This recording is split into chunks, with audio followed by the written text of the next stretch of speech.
All right, hello everyone, welcome back. My name is Vincent. I'm an outdoor outreach field instructor, former outdoor outreach participant and leadership program graduate. In this time of uncertainty, we're working to stay connected to our outdoor outreach community and our program participants to bring up-to-date information on responsible ways to recreate outdoors during the outbreak.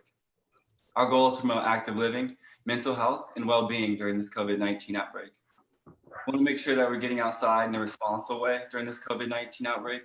So make sure to refer to our website on the latest park and outdoor spaces closures. I'll link out to that after the live stream. So for some updates, we know this is a challenging time for a lot of folks and want to remind you that there are resources out there that you can turn to if you need support, if you're having thoughts of harming yourself. The local mental health hotline is available at uptosd.org, or you can call 888-724-7240. While neighborhood parks are reopened in San Diego County, there are still restrictions on what types of activities you can do. You will not be allowed to have public gatherings or play active sports such as basketball or soccer, but you can do individual recreation such as walking or jogging. Playgrounds or parking lots will stay closed, and people are encouraged to wear facial coverings when visiting any parks. You can access a list of open parks on our website at outdooritch.org. And access to San Diego bays and beaches will come at a later date, and those openings are being negotiated by coastal city mayors. So while some restrictions have been lifted, it is still recommended that residents practice social distancing measures, and we'll continue to use our 10 principles for getting outside responsibly as a guide. So it's Friday. Happy Friday, everyone. And we're wrapping up the week with Fun Field Friday. And we're highlighting ways to stay engaged in activities related to the outdoors, your community and your household. And now that it's spring and we've had a decent amount of rain, our question today is to our folks at home, our guests today on our live stream, or what plants and flowers have you noticed blooming or growing in your yard or around your neighborhood? So to share in this discussion, I'd like to welcome our two guests, Matt and Abby. Welcome, Matt and Abby. Hi, so my name is Abby, and the way I got introduced through outdoor outreach was being a participant first. So in freshman year, I did things, I did programs, all the way to my senior year. And then from there, I then went into the leadership program and, started learning the ropes behind, what it's like to actually be in, going into the outdoors and actually teaching other children to have fun and experience the things that I experienced. So after the leadership program, I actually realized I wanted to do more and, signed on as an instructor as well. So that's how I got involved with outdoor outreach.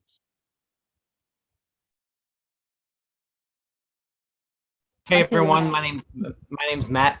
I am also a field instructor with Outdoor Outreach. I've been with the program for a little bit over a year now. I used to work at a marine science camp. And once I left there, I still wanted to work with youth, and outdoor outreach seemed like the perfect place to do that. And I love working here. So to answer Vinny's question, he was asking us about what kinds of plants have we seen locally in our area. I've seen quite a few. And since I can't go outside right now, I figured I would give you a little bit of a list as to what local plants you might be seeing in your backyard or around your neighborhood. So we might be talking about local plants. Local plants are plants that can be seen in this current area. We have native plants, which are any plants that are from this area. And then we might be also seeing non-native plants, which are plants that have been introduced to this area either by accident or on purpose. So the first plant we're going to discuss today is called the California poppy. The California poppy is our state flower for California. It is a native plant, and it became the state flower for California in 1903. You can find this plant all over San Diego, and it's best seen in late spring and early summer, especially after rain. Have you guys ever viewed the super bloom? Feel free to comment below in the comments if you have. Places like Anza Borrego State Park, Mission Trails Park, a lot of places have access or will provide you places to see these California poppies. For me recently, I saw one when I was hiking at Mother Miguel Park down by Chula Vista. There was a nice wide field of poppies there, and I was able to see that with a friend. So that was really cool. That was a recent local sighting. a few months ago that I've seen. So the California poppy is a really, really cool flower. I think you guys can see the slide right now. And that's our California poppy. The next one that we have is our aloe plant, the zebra or the soap aloe plant. It is a non-native plant, which means that it's not from San Diego originally, but we can still see it while we are out and about in town. It is a type of plant called a succulent, and a succulent is a plant that stores water in its leaves, which are usually larger than plants that are not succulents, like the California poppy. And they live in dry climates with very little water, so they're used to more desert-like kind of environments. And actually, if you take the sap and if you mix it with some water, it can create a very, very soapy lather, hence the name soap aloe. It was traditionally used as a remedy for various health issues, and you can find this plant, again, in most parks, including Mission Trails Park and even in Balboa Park. Our next plant is called the black mustard plant. It is a non-native plant, so again, it means it's not from this area, but you can find it here, and it is also an invasive plant. So an invasive plant is a plant that kind of outcompetes or will outgrow and overgrow compared to the native plants that live out here. So plants like the California poppy and other plants that we might talk about later, it kind of takes over space. It might take extra water and it overcrowds them with sunlight. So those other plants aren't able to survive. It kind of pushes them out of the way. So they're kind of like a pest plant or a nuisance plant, but they can be really pretty, like the black mustard. Everyone's familiar with mustard. It's a very common condiment, and the seeds are commonly used as a spice, mainly in Indian cuisine. Black mustard oil can also be used to help treat the common cold, painful joints and muscles, and arthritis. The mustard seeds themselves are very rich in calcium, manganese, omega-3 fatty acids, and lots of other minerals.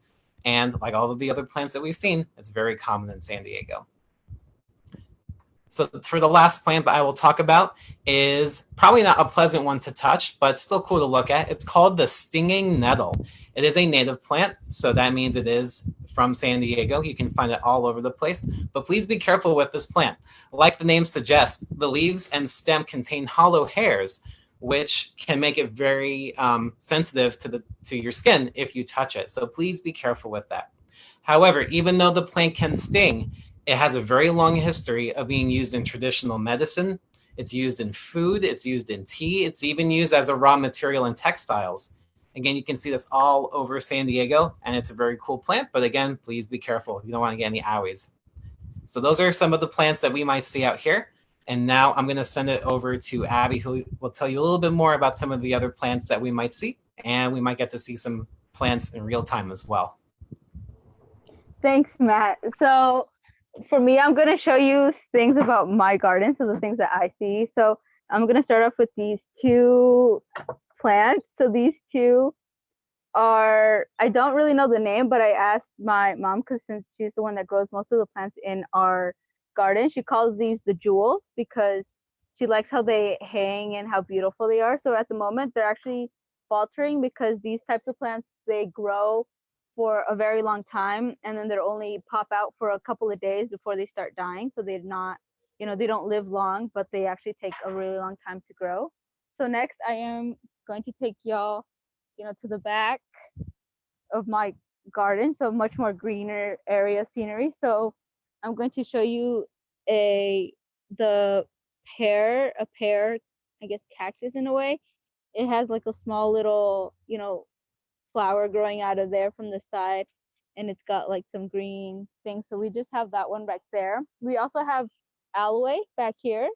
So we actually use the aloe. So sometimes when our hair is not, growing as good as we want it to, sometimes we put it in our hair. My mom loves to use it for many remedies. So she likes to put it on her skin if she's having like a hot sunny day and she, has sunburn. She likes to put that on her skin and soothe herself with that. I also have mint leaves. So these mint leaves I have are, we use them all the time. Sometimes, we just chew them just to chew them because my family loves the mint. We put them inside our salsa sometimes, or we just, use them for many cooking things. Also, I have a chili tree. So right now the chilies, we actually all took them off recently, but I know some of them are growing. So this is a plant. When we use the chili, we also make salsa with those. to make like really spicy things to eat. And when we, try to grab the chili, we try not touching the red part area, or else our fingers are actually coated with the chili spice. And if we were to like touch our eyes would start burning and all that stuff. So we don't try touching that chili. And one of the last things I'm going to show is one of these purple flowers we grow. So these are just, flowers that started growing when we, just put in a whole bunch of plants. I don't also know the name of that one, but it's really beautiful to look at. So now I'm going to talk about the sunflower. So the California sunflower, it is a native to California. It is also it is also, some facts about the native California sunflower is that, they actually go in direction of the sun. So, wherever the sun goes, the flowers follow. So that's really interesting about them. Another thing that's really interesting is that the tallest sunflower that has ever been recorded is 30 feet tall. So that's really tall for a sunflower. And, one of the last things is that they can soak up actual nuclear radiation. So that's also a really fun thing about the sunflower, which is really amazing. So that's just great. So I'm gonna go back to, I guess, Vincent now.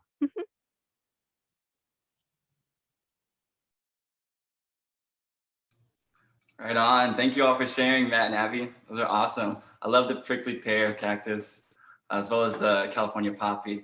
I see those things, if you ever drive, you look at the hillsides, kind of like North County, you can see just whole sides of the mountains covered in California poppies. Beautiful. So like to take this time to invite everybody at home who's watching on the live stream right now to tune in and let us know what you're seeing out and about in your community, in your neighborhood, or even in your backyard, in your garden. What kind of flowers are you seeing right now, especially after all this rain and intense heat we're getting right now? So please share. And I want to check out some comments right now. Abby, you're getting a lot of shout outs. They love your garden. Sunflowers for days, says Matthew Smith. Lemon blossoms. I love lemon blossoms. Let's see, California sunflowers. That's awesome. So my favorite spring, I guess, it's a fruit, I guess, is a wild cucumber. So we always see those on our trails in Mission Gorge when we go out. They're a little spiky little ball kind of thing. And all the little critters like the squirrels, birds will peck them open and get the fruit, or get the fruit that's inside. They kind of protect themselves very well. So I can imagine it's kind of a hard ordeal to get in there, but whatever's in there is good, because I always see the little scattered openings everywhere on the trail. So next time you're out, check them out, but be careful. Let's see, what do we got?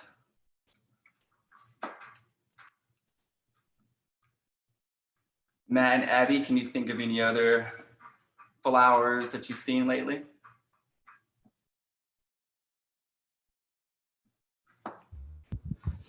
Off the top of my head, not many. There's a couple trees nearby that are in my neighborhood, but for little flowering plants, there's not much of that over where I am. We do have a couple palm trees in the back, but they're not really. They're actually a kind of a type of grass. They're more related to grass and bamboo than they are to actual trees. But in terms of flowers, I don't think I've seen any recently. No. What about you, Abby? No, for me, not any recent flowers. I do know that I do have not our family personally, but right in front of our yard, or in front of like our parking structure, there's a lemon tree that's actually growing. So we usually take lemons from the trees there, because no one ever uses this from the other side. So like they always keep on growing, but no one ever uses it. So we usually take those lemons and like try to make some lemonade with them, use them for, anything else. Nice. So you could say life is actually giving you lemons, huh? Yeah. You say that. That's awesome. So I'm checking back over at the comments here, and Sunny says the seeds in those spiky balls, the wild cucumber, they smell like peanut butter when crushed up. So maybe that's why those squirrels and whatnot get after them. Devin says, a few of my succulents are blooming. That's awesome. Succulents are like the only plant I can keep around right now. I have 2 vicious cats who do not like plants at all, but the succulents, they've been keeping around. So maybe mine will start blooming, Devin. Dustin says he's seen some yuccas blooming. That's awesome. Sunny says, beautiful garden, Abby. Props to your mom. Let's see. There's California sunflowers blooming in Florida Canyon on Pershing Drive. Fields and fields. Nice, thanks for that.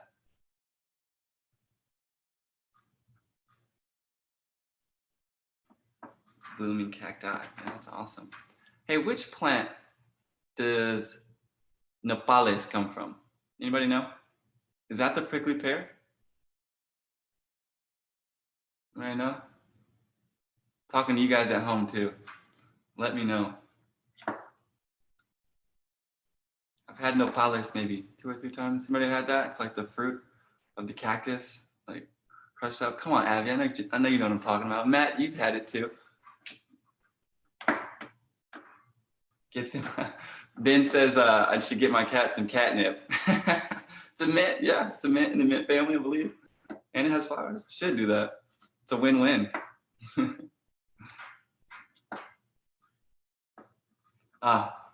Thanks, Matt. Yeah, prickly pear. See, I knew I was on to something.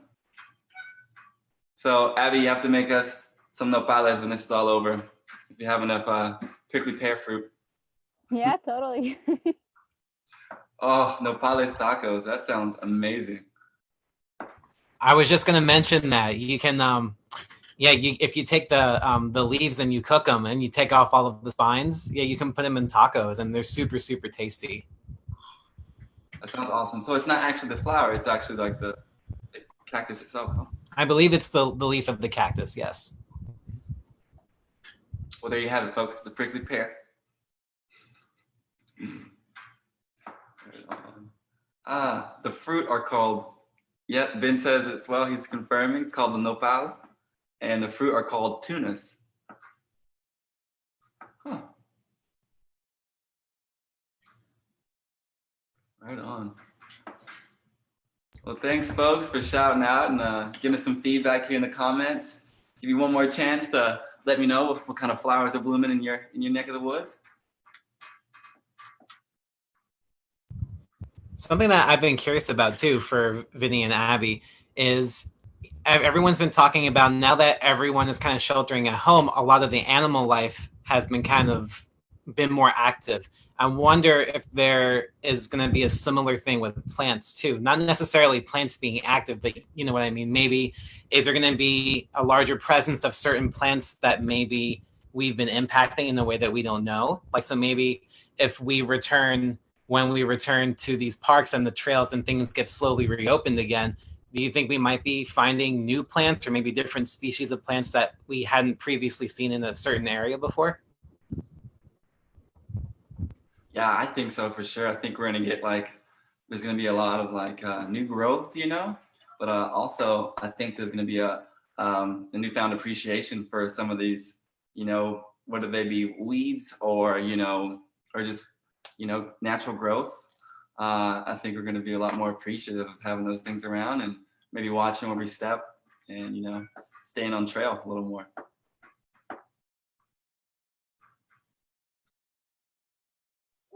Yeah, I think also that the plants are gonna probably overrun the trails and we won't be able to see them anymore.